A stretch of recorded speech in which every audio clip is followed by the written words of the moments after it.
You know, Mary Poppins is one of the most beloved children's movies of all time. Am I right? And now, more than 50 years after it was released, Disney is out with a sequel.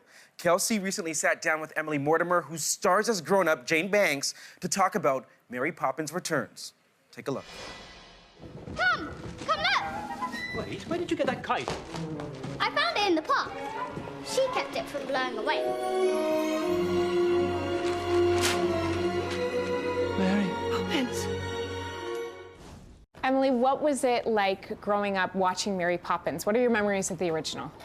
Well, it was a big part of my childhood, as I think it was everybody's childhood. It played on the television in England every Christmas, the original Mary Poppins, and we all sat there just devotedly watching it, and everybody was, I think, taken by this character, this slightly mysterious, enigmatic figure of this, you know, we didn't know whether she was a magical nanny or a witch or where she came from and where she went back to. She sort of zoomed in on a cloud, powdering her nose and looking in her compact. Does that public fascination with her, with the memories that you have of the original film, does that play into any nervous energy that you would have going into making a sequel? Yes, of course. It was daunting going into the sequel and playing the part of the grown-up Jane Banks. She's one of the most famous children in cinema history, and how do you possibly fill those shoes, those little shoes? But I think we were all protected by Rob Marshall, who's the director of the movie, from the pressure.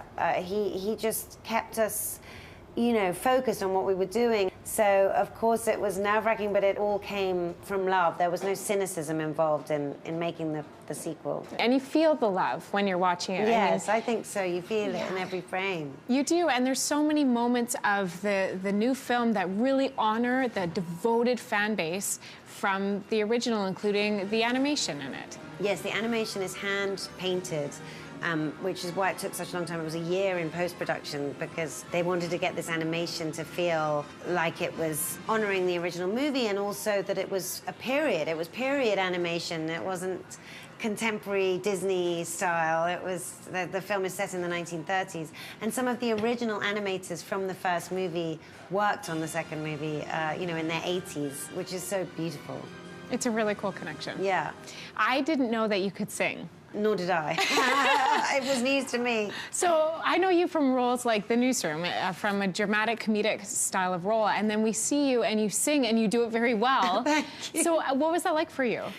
Well, that was very daunting. I had been told at school that I was a terrible singer. I was put in, there were the Larks and the Robins, and then they made a special group for me and my friend called the Crows. Oh, no. Yes. So ever since I was about 7, I was a crow in my mind, and I couldn't sing at all. And then I got this part, and I had to sing, not only I had to sing a duet with Lin-Manuel Miranda, who's like the sort of most famous person who sings in the world. Yeah, and fabulous in the movie. And brilliant in the movie.